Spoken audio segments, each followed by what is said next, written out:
Hello, everyone, and welcome back to our Meet the Professor series, where each week we sit down with a professor and talk about their journey into podiatry and the subsequent professorship. Then, the following week, we are graced with a live lecture of their choosing. This week, we are sitting down with Professor Cathy Bowen, who affectionately goes by Cathy.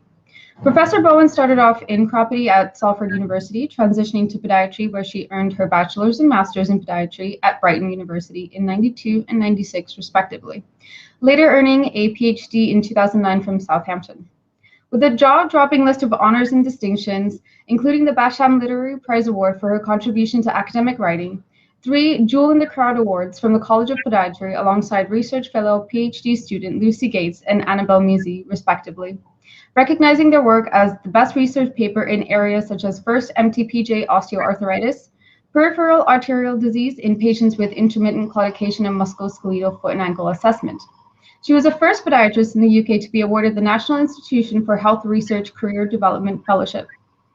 Many awards recognizing her dedication to engage the profession in research and development, beloved by her undergrad and postgrad students who have nominated Professor Bowen for her dedication and support to their education and research. A trailblazer in her own right, setting the bar justifiably high, please help me welcome the amazing Editor-in-Chief of the Journal of Foot and Ankle Research, Professor Cathy Bowen. Hi, Professor, how are you? Hello, thank you, Ektaa. That was a lovely introduction. There's so much. I mean, you 100% deserve all that and more. Let's go right back to the beginning. And this is a question that I ask basically everybody, and I'm sure you've been asked this so many times, but what brought you into podiatry? Yeah, do you know, I would never ever have imagined I'd be where I am now. Really? 30 years ago, podiatry didn't exist. Right. As a subject, it was chiropody. So was it chiropody, or podiatry just wasn't a thing in the UK? In the UK, it was chiropody.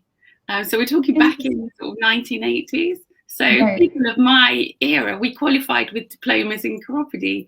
And it was that moving into that world of healthcare that I'd looked at physiotherapy, I'd looked at occupational therapy. I really enjoyed biological sciences at school. I loved working with people, but I really wasn't sure which way to go. And then I went for an interview at Salford College of Technology at the time, and they wowed me with this new concept of biomechanics at my interview. Showed me a new gate laboratory and talked about anatomy, and that was it. I made that decision. I had no idea what chiropody was. I had no idea that podiatry was on the horizon at the time. But yeah, I'm glad I made that decision. Yeah, absolutely. And given your list of distinctions, I mean, it was the best decision I think you could have made. Absolutely. So for the people that, the students that are going to be watching this that don't exactly know, why did you change from chiropody to podiatry? Was that because that must have been just more learning for you? That it was part of the professional development. So I feel like I've travelled that with the profession, as we've developed through the 90s, became a degree profession and then masters and PhD. Each time there's been those professional opportunities, I've sort of been at that bar and I said, oh, okay, I'll give it a go. I can try that. I'll go for it. And each time got through and it just opened more and more doors. So I feel like I've sort of grown with the profession as it's grown to the place that it is now. Yeah. So I was going to say, when we qualified, it was a diploma in chiropody. Right. And what the profession did, they brought out top-up degrees, and the University of Brighton was the first one to do a top-up degree, which was my thing at the time. And Mike Potter was really integral in that, in bringing those people forward. And that you'll see there's a whole generation of trailblazers now. I still know from that top-up degree that we did in those early days. Wow, that's amazing. Yeah, I'm just, you guys absolutely have set the bar so incredibly high. For any student that is considering doing a master's, what would you, and maybe they're on the fence about it, or even attempting a PhD, what advice would you give to that student?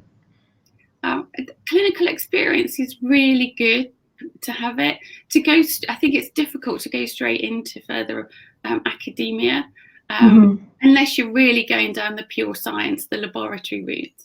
And because in our field we want to develop, it's patient care and it's about benefiting patients.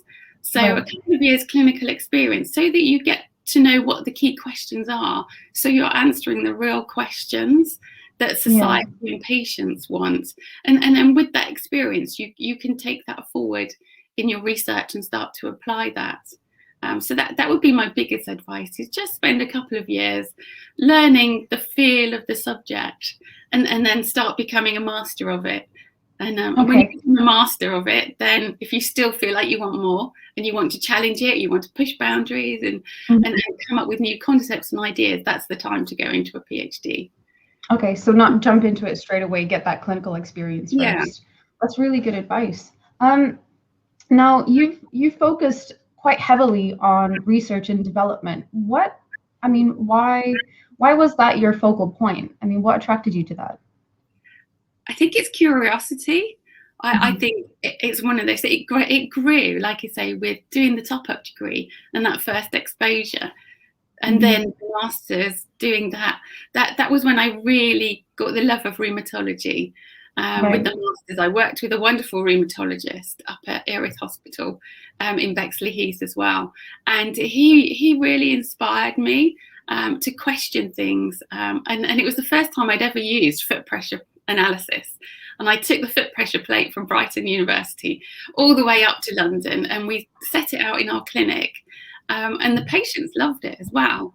But that's when that first discovery that actually what we're doing is not quite helping patients, and we can tweak it by just doing those extra investigations. And I think from there I was hooked in it. Just that, and there's always something to do, always some question to answer. Yeah. So I guess you've got a very curious nature. You're always just looking for more information. That's fantastic. So this is something that is just pure love for you. And I mean, if there's a student that feels that way, then you would definitely encourage them to go into research and development. Now, when I was reading your impressive resume, which is quite intimidating, I'm not gonna lie. You mentioned something about SWAN. Would you like to discuss that a little further? Yeah, the Athena SWAN program is about developing women in science. So SWAN stands for Science and Women's Academic Network. That's why it's SWAN, and it came about 20 years ago, just because of engineering and physical sciences. There were not enough role models for women in science. Again, back then, even in our profession, and a lot of the senior people were men, even though our profession was female dominated. So to have those role models and people managing families, the work-life balance, to do science as well and really push those boundaries. Again, that was what sort of piqued my interest in doing that, and it was just championing that. And championing the flexible working approaches and the fact that women can do this. And now we know, now it's not just about developing women, it's just about equality across the board for everybody. But again, the Athena SWAN was something, having grown up in a male-dominated family, was something that I could champion as well. That's fantastic, and I love that you stuck with Athena. That's such a powerful thing. Now you'd mentioned earlier with the Athena SWAN Award. Was there who's in the creation of that? Who else was involved, and how did that come to be? So that's part of the university's network. So it's a government charter. So the Athena SWAN is a charter that each institution can apply for.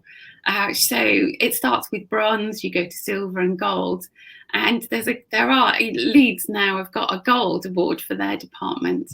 Our university that I worked with, we've got as far as silver in terms of supporting that network. So the ideal is to go for gold.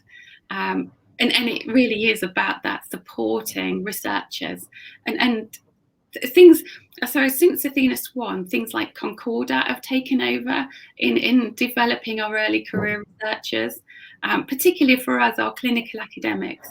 So those people who are in clinical practice, really just starting on the research journey, but very, very important part of the workforce, and helping them navigate that pathway. It's quite a tough pathway. If you've never done it before. So having people above you and having those people that can help and support you and help you navigate those pathways is something that we felt was really important. And that's really where we started with Athena Swan. And that's how it organically came to be. That's lovely. Is it, so to be more specific, do I guess lecturers nominate a academically bright student, or is it something that you have to apply for? How does it technically work? In terms of coming through to PhDs? Yeah. You usually have an instinct with the undergraduates on who's got the appetite and who's got the academic ability, but it's open to everybody to apply for masters, for PhD. And some people are, can be quite late in where with their academic ability. I'm a really good example of that, starting with a diploma. Yeah, so yeah, there's never, it's when it's the right time for you, and if you've got the questions and you've got the ability and the dedication to go into that area of practice, then there's a lot of support around you. So it's not a closed door. And we do try and encourage people to do that. And not all clinicians, all new graduates, when they are going out into practice, should be questioning what they do for their patients, not always just repeating what they've been told to do. Yeah. So that, using that really good questioning ability, diagnostics that you've got, that's something that I was never trained with in the diploma days. So in that is where our profession is now. It's phenomenal compared with then. Absolutely. I mean, I was just going to say, like, that's so different, because our lecturers, especially at Northampton, like, they encourage us to question things and question current practices and see, like, is there any way you can tweak this, especially because we're coming up to our dissertation days now for the next year. But you mentioned something about your degree, and I want to be a little bit cheeky and just mention the classification you got for your bachelor's. Yeah. There's a lot of students that worry about getting like a lower classification, and you got you have a 2-1, but now you're just this bright, such an inspirational person. Like, when you look back at it, do you think that classification is just a speck in the dust at the moment? It was as it was at the time. It was part of my learning. I didn't know how to write academically. I didn't know what the goalpost was. So I always say to my students, a 2-1 is a very good degree, and I think people lose sight of that. And it opens doors. You just want to get to the next level, so you do enough if you want to go on academically. But I say, going back at the time, I didn't realise that's what I needed, and that's probably for the students now. I would say, don't worry. A 2-1 is your key to going forward. A first isn't everything. Being a good clinician is. When you go out into practice, and being that questioning clinician is everything. And it is a skill that you learn as you develop. So, and as you go to each stage, so the next stage up, every time you go up a level, you've probably noticed it already in going from first year to second year to third year. 100%. I think second year I spent most of it crying. First year was nothing. Yeah, it is. Second year is such a tough year. But the rewards when you get there next year, when you've done the dissertations, you go up a level. It just keeps going like that. Yeah. That's amazing. So I think, the good takeaway from that is just not to lose, for students that do end up with a 2-1 or maybe even something lower, just not to lose heart, and just keep going. And I wanted to talk a little bit about your Jewel in the Crown awards. Now, that must be such an amazing feeling to have these awards, but is that something that kind of sticks out the most to you? It is, because that has been my PhD students who are now postdoctoral. To the work that Lucy Gates did was phenomenal, working with the team at Oxford. So we had honorary contracts with Oxford University to do the most amazing investigation of knee surgery, so knee replacements, and looking at foot and ankle pain pre and post knee replacement, and whether or not that should be part of the protocol for surgical assessment. So that was what Lucy did, and she's taken that forward now as a postdoc with Oxford. Really brilliant work. The same with Annabelle. Annabelle is a student, well, she's a clinician, a clinical academic in Malta, and again, phenomenal clinician, really. She's so bright. Working with the vascular team there, had sort of noticed the lack of assessment for vascular problems in Malta, and how she could change that. So she set about this whole epidemiological study, and she assessed over 100 patients at baseline, 12 months and 2 years, to look at risk of developing critical limb ischemia. But again, phenomenal work. So, and it's brilliant. I love it because she passed her Viva only 2 months ago, and is brilliant. When you sit with a PhD student who perform in a Viva like that, watching them is so, yeah, it's like having children, you know, that you've nurtured all that time, and you're really proud when they're on that stage, and particularly at the conference with a jewel in the crown presentation. Those are very, very proud. I was just gonna say, like when you're talking about them, you come across as like a really proud mom, like a really proud mama hen, and it's just the sweetest thing. And I think we need more of that, 100%. So, going back to these questions, what is or what has been the highlight or highlights of your career so far? I probably would say, I think that the biggest highlight for me was getting the fellowship.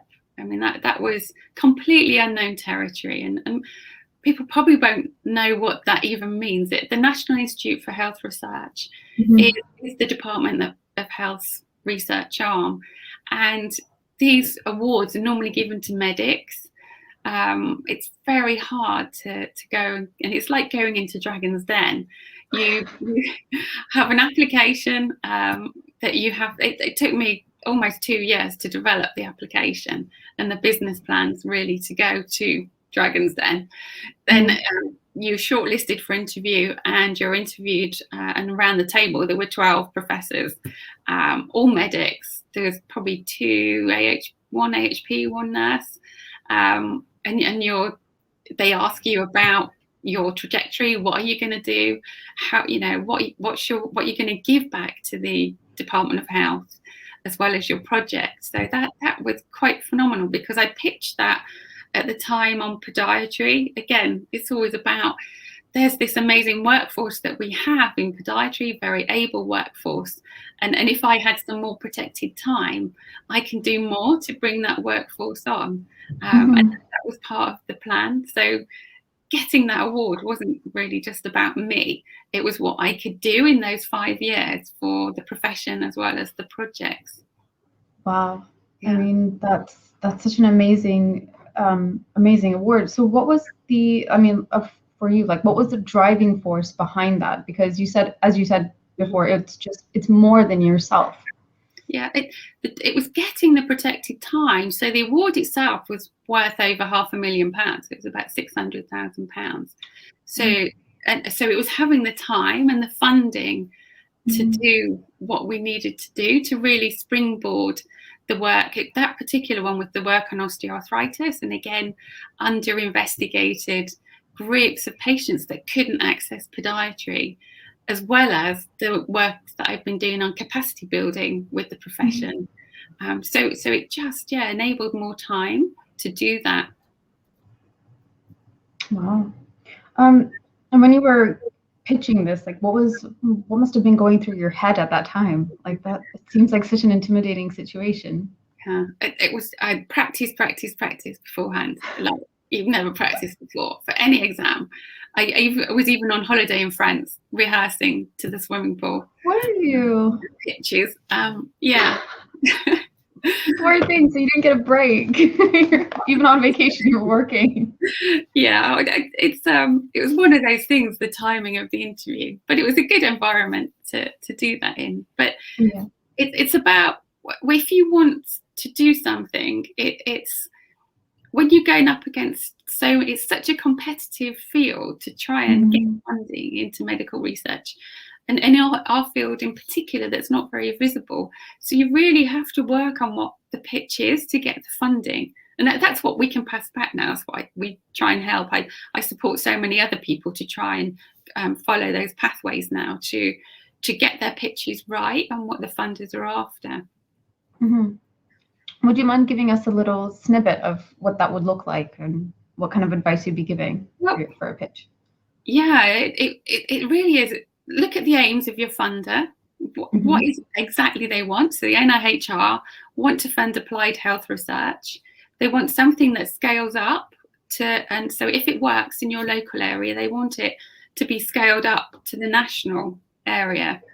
So we looked locally at osteoarthritis, and we interviewed people locally, and we interviewed people in Yorkshire as well, just to get a balance, to see what the problems were. And we then went and looked at GP encounters, a national database. So I looked at 500,000 encounters of GPs of foot pain. We looked at, we also interviewed GPs, we interviewed commissioners to get the rounded view of what was happening.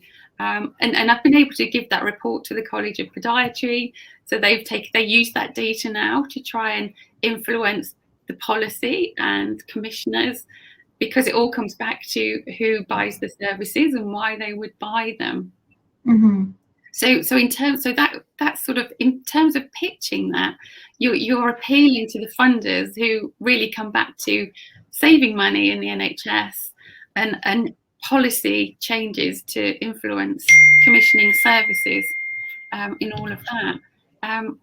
And also it's helping them see the bigger picture. So if you go, the research that used to happen in the very early days, where just looking at something very, very narrow, you might just choose one insole against another, won't get funded because it doesn't fit the bigger picture. So everything. What is the bigger picture? The bigger picture. If you go big to the World Health Organization. What they want is people living well for longer, and they want to be living well and be mobile for longer. So you drill that down. To be mobile, they need to have good foot, ankle health, don't they? They do, yeah. So that's how you pitch podiatry in the bigger picture. So would you mention something like quality of life? Absolutely. Yeah. Picture the whole person and how that will affect society. So if somebody's housebound, and it can be something as simple as just corns and gryphotic nails that can make them housebound. You can change the quality of life of that person almost in an instant. But we don't get that across in the bigger picture. That's so true. So is that something you would urge students to look out for when they're doing their practice in clinics, just to kind of look at a patient as a whole, to see how something is affecting their life? Yes. Yeah. See the whole person completely. When I was in rheumatology clinic, the number of patients that would come in, because you've got time with them as well, but they're in pain, and it's such a frustrating disease, rheumatoid arthritis, and the number of patients in tears, you can't just ignore that, and it's because their quality of life's affected, and sometimes it's happy tears because you've made their feet so comfy for a week or so, they can do things that they couldn't do. Now you mention rheumatology quite often, and one of the articles that kind of popped out to me the most, and I think this is because it affects me as a student as well. So training the next generation of clinical researchers, evaluation of a graduate podiatrist research internship in rheumatology. Now, why is rheumatology, I mean, it's come up quite a bit, so I'm assuming that's a very important issue for you, but why is it important for you? I think it comes back to that anatomy and pattern recognition. So I naturally moved into that specialism for graduation, and it really is all about, once you understand the patterns in rheumatology, and of course there's the grey areas in between, but you can manage the diseases better. You can manage the foot manifestations better once you understand how everything links with the diseases. And I think that, and to me, it's a really complex, it's like a problem solving. And I used to love that when I was younger. I used to always be doing the problems, all those little word crosswords and things like that. Yeah. Sounds like my mom. My mom would definitely love that. Yeah. What's been the biggest hurdle you've had to overcome in your career, either personally or professionally? And when I really thought about this, it was early on. So it really is, this is my message really to new graduates. I found those the hardest years. So probably the first 2 years of graduation, where you've been in such a great environment of learning, and then you're in practice, and it's really, really hard to go. And you're obviously, the patients are great, love the patients, love that interaction, but it's patient list after patient list, and there's no time to think sometimes. And for me, I wanted to move on, and I knew I wanted to do something then, and I didn't always want to be doing completely all the basic work. And then the opportunity of the degree, the top-up degree, came up, and I just thought, I really would love to do that. So I went to my line manager at the time and sort of pitched this to him, and I obviously didn't do it very well. And he just turned around to me and said, well, I think I was only, how would it be, I was 23 at the time. And he said, well, why should I support you, or why should I put extra resources into you? Because you're just going to go off and have babies. And you said that to your face. I know, and I still, when you remember that at the time, you got to, again, the sign of the times, it was almost sort of accepted that would, that was an acceptable excuse. And of course it's not, No, and of course we'd never have that in today's times. But I think that was really, probably for me, trying to move on was the hardest thing. But what I did, I take annual leave. I wanted to do the program, took annual leave, paid for it myself, and it was brilliant. If I hadn't have done that, I wouldn't be really where I am now. But what was really, again, awful was the following year, because I'd done okay and come back and brought all this new questioning back, when a male colleague asked to go, and it could just be serendipity, it was a male colleague, but he was supported to do it. That's ridiculous. You see my connection to Athena Swan and all of that. Yeah, 100%. That's just, I mean, I know you were saying that it's indicative of the time, but that must have made you so angry. Like, I can't imagine what was going through your head at that time. I think at the time I didn't know to be angry. I was just really frustrated that I didn't know which way to go, the direction. And it is, sometimes you don't know the bigger picture either of the system that you're in. I know that now, like now I look back, I can think, well, actually my younger self, was really keen, and I didn't know how many other people may have asked to go and do things like that. So sometimes you're not sure of the bigger picture, but it's still not acceptable behavior. Absolutely not. No, but you definitely showed him. I did. You did. What's your advice for, women that are going through this? Like, let's say, for example, if they're going through this currently, what would be your advice for them? Would you just, you took initiative, but what if they don't have the opportunity to take initiative? What would you say? I think there's enough people around there for them to talk to someone. You just need someone to turn around to who will say to you, well, actually, that is not acceptable behaviour, and help you go back, not in an antagonistic way, not in a challenging way, but there are ways you can reasonably go back. and pitch why you should be the one who should be funded to do these things. Why it's you, but also not what you will get out of it. Someone can help you see, well, actually, what you will give back to the team, and that's just as important when you're looking for funding, looking for support from your managers, particularly as new graduates, because you're so keen and you really want to get on. But your managers will also want to know, well, what is in it for them? Yeah, that makes sense. Do you have any achievements outside of podiatry that you're particularly proud of? Well, it's got to be the internship program. And I say it's related in a way because it started with podiatry. So with Anthony Redmond up in Leeds, he did some pilot work back in 2003, and then we put together as a 2-institution program, and we got funding, and it was the arthritis research campaign. Then it's now Versus Arthritis. So we got funding, and that's how we started this program of just thinking.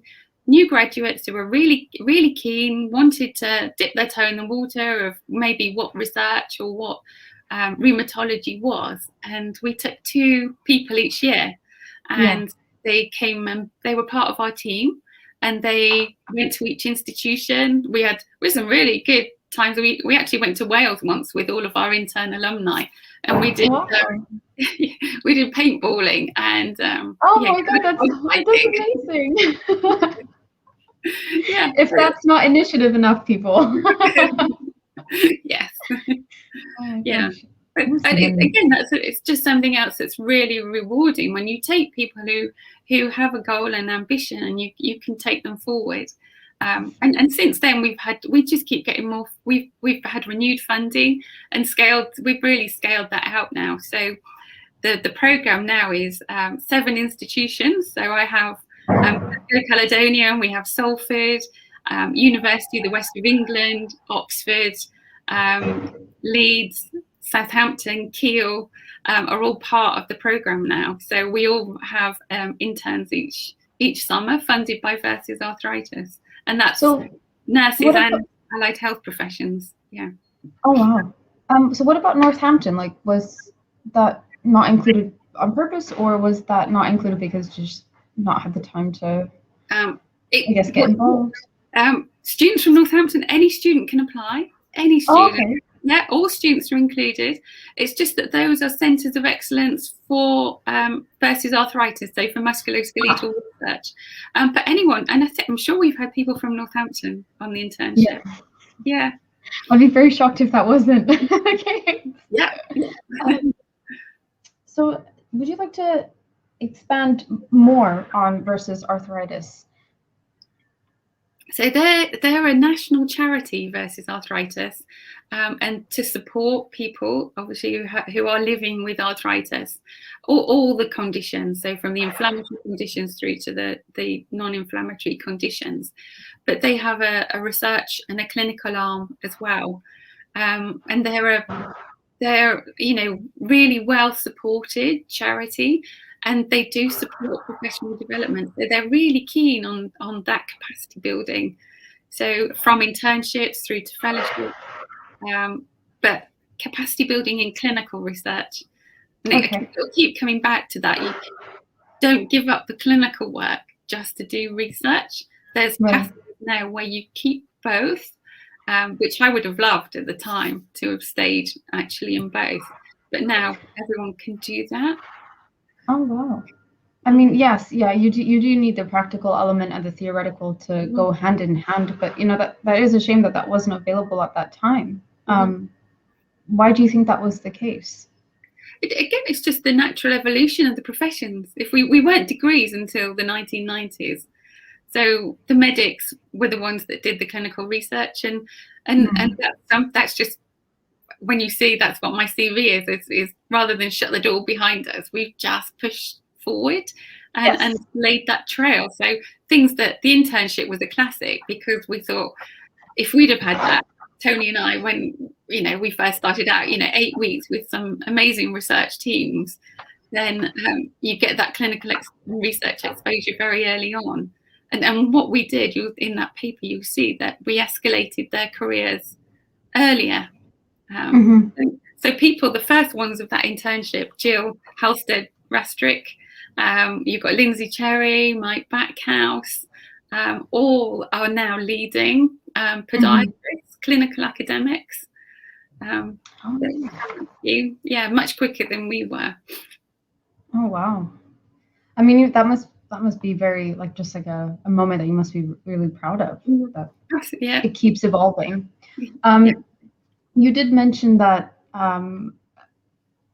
research is an area that you constantly need to keep pushing and pushing and pushing. But do you think that there will ever be a point where you'll have to kind of stop and then move on to something else when it comes to research, or will there just always be something? Well, if you think of it as innovation rather than research, there's always new developments, new technologies, discovery science that won't stop. So there's always something that you can question because of the changing landscape. And even now, this last year, who would have thought we'd be doing virtual consultations? I had a master's student 3 years ago who physiotherapist who his dissertation idea was video consultations for shoulder injury. And that was really difficult to launch that, but 2 years down the line, everyone's doing it. Yeah, I mean, he must be quite happy with that now. Yeah, he's doing his PhD. He's a clinical academic. He's doing his PhD now. So awesome. Yeah. What do you kind of see for the future of podiatry and for the future of just pediatric research? Podiatry has a good future if they stay strong in terms of really questioning, keep pushing the boundaries. Podiatry it's a really, really good career to have. It's a great workforce as well, very able workforce. And again, we work alongside all the aspects of medicine. So that is not going to go away. And for you, all graduating now, you have so much choice. It's just fantastic how much choice you have in which pathway you go. And that is from NHS to independent practice, as well as either research or clinical research. There are so many different pathways that I think you are entering the profession at a brilliant time. And I think for all the students graduating now, just look ahead and enjoy the patients. Try not to be caught in the system that sometimes is the culture of the NHS. Just sort of enjoy practice and your knowledge and putting it all into practice. What do you mean by that, though? Well, it's really the NHS is like trying to change. It's trying to turn a tank around sometimes in departments. So there's a lot of bureaucracy. So if you want to make change, it's quite frustrating sometimes, but it will happen, just probably not as quickly as you expect it to happen. But don't get frustrated by it. It sounds a little bit frustrating, I'm not gonna lie. No, it can be, but with peer support, there's enough people around, peer support networks now to really navigate that system. And say at the end of the day, it's about the patients. Yeah. Actually, it's a good thing that you mentioned peer support, because you were peer nominated for quite a list of things here. How does that feel to be recognized in your field by your colleagues? It's very humbling. I never went into all of this to be like this. It is very humbling. Even by your students and your undergrad and postgrad students, like you're recognized as being so supportive. Do you feel like your hard work has paid off in that regard? Or? Yeah, when I see what they're doing now, brilliant. Definitely worth it. Yeah. And even with my undergrad students, my favorite time is graduation. Oh yes, I can imagine. Do you have a favorite grad student? No, I can't. I do that. I might get you into trouble just a little bit. I actually wanted to ask you, how did you end up becoming editor for Journal of Foot and Ankle Research? That is a good question. I think I was approached. So when Mike Potter and Hilton Menz started the journal, Carl Landorf and Alan Borthwick were the deputy editors.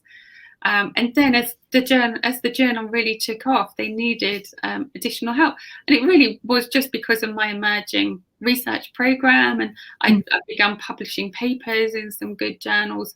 They approached me and said, would you like to be an associate editor? So I said yes. Yeah, absolutely. So I worked with Mike and Alan and Hilton and Carl for a couple of years. And then when Hilton decided to step down after 10 years, he'd done so much. I mean, he really did set that journal up and put his heart and soul into that. So he was allowed some time out. So he stepped down, and at the same time, Mike Potter had retired, and Alan Borthwick was retiring. So they asked myself and Keith Rowe to step up. And again, it's been good. You get to see research from all over the world. So I get to see articles that are coming in. So some may not make it, but you still get to see the work that people are doing across the world in that role. So what's been the most what's been the research that's stuck out the most from another country? Probably the one that's at the moment one of our editors picks is about working with the Aboriginal population in Australia. There's quite a problem in New Zealand and Australia with the Maori population and Aboriginal population, and research not being inclusive. So this article at the moment is quite a standout one in terms of highlighting that and highlighting what we should all do to navigate around, to really be inclusive, I guess, with that. So how can we be more inclusive? Like, what would that involve? Like, would it be like dermatology, or? It's being more inclusive of the people that you're asking, because it's easy to go to the ones that are in your clinic that always come to you. It's easy to be with the population you're comfortable with, but they're harder to reach people. And I really, when I went to North Carolina, so 2019, the last year of my fellowship, I did get to travel. And one of my visits was to North Carolina, where they've got the Johnston County cohort. And the team there were really keen to include the Hispanic population in their study. So it was investigation of osteoarthritis from sort of the whole person, but they also had a foot component. But to get the Hispanic population, they went to the local churches, and they went when the churches were meeting, and they would have a stand and leaflets, and they would give advice. So you've just got to go to where the populations are rather than expecting them to come to you. Yeah. Why do you think there's a lack of certain populations coming to see doctors? Like, is that, like, can that be associated or pinned down to like one specific thing? It's usually the cultural. It's usually back to that. And their communities, and it just is, if they're naturally not coming in and seeking medical help, that's where we normally advertise and recruit for research, isn't it, when they're coming to seek medical help. But if they're not coming in, they may not see your research posters, they may not see your recruitment posters. That's actually a very good point. I remember my grandfather being very stubborn. He would never go see a doctor. I mean, like, the only thing was he was a very healthy man, but stubborn. Just, I don't know why. And I thought it was such a guy thing, but I think if you think about it properly, I think you're right. It's totally a culture thing.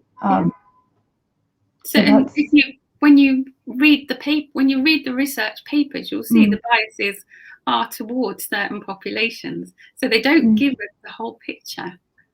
Right. And that's kind of like you're not really helping the research progress, I guess. Because it does have a knock-on effect, doesn't it? Yeah, it does. Yeah. Well, that's pretty cool, actually. I guess to end our lovely chat, I really don't want to stop talking, but being a student and also being a lecturer, being on both sides of the shoe, what advice would you give to students, and also what advice would you give to lecturers? To students, I would say be bold. Don't be afraid to approach people in the profession. If you get the chance, go to the conference, because that's a great opportunity to just chat with people who are in the field that you want to move into. I know all of my colleagues from my peer group, for sure, are more than happy to chat. I often get people stopping me at conferences and asking me how do I do this, or where do I go, or who should I approach. So don't be afraid. Don't be afraid to just email people for advice. Again, that's fine. That's part of our profession. For lecturers, probably, what would I say for lecturers is thinking, interesting. When you're lecturers is not to lose sight of where you've come from either, because even though we've all progressed, again, I'm now looking after nurses and AHPs in general, but I'm still podiatrist at heart. And College of Podiatry we set up. We have a professoriate now, which is more than professors. It's sort of leading people who are all doing different things now that probably are not directly podiatry, but because they've got podiatry at heart, they will still come back and work with the profession to horizon scan and just see what's coming up next that we need to be aware of and we need to be looking at. So I'd say probably never please don't leave us. We need good people. So inspiring. Absolutely love that. And that's, a great place to end our discussion today. Thank you so much for joining us for Meet Our Professor series. It was such a pleasure speaking with you and getting to know you a lot better. And I'm sure my classmates and cohorts and any students watching this will definitely appreciate all the information and wisdom you've given us today. Make sure to tune in next week for Professor Bowen's live lecture and participate in the Q&A portion as well. Have a lovely evening. Again, thank you so much, Professor, for joining us today, and we'll see you next week at 8 p.m. Thank you very much.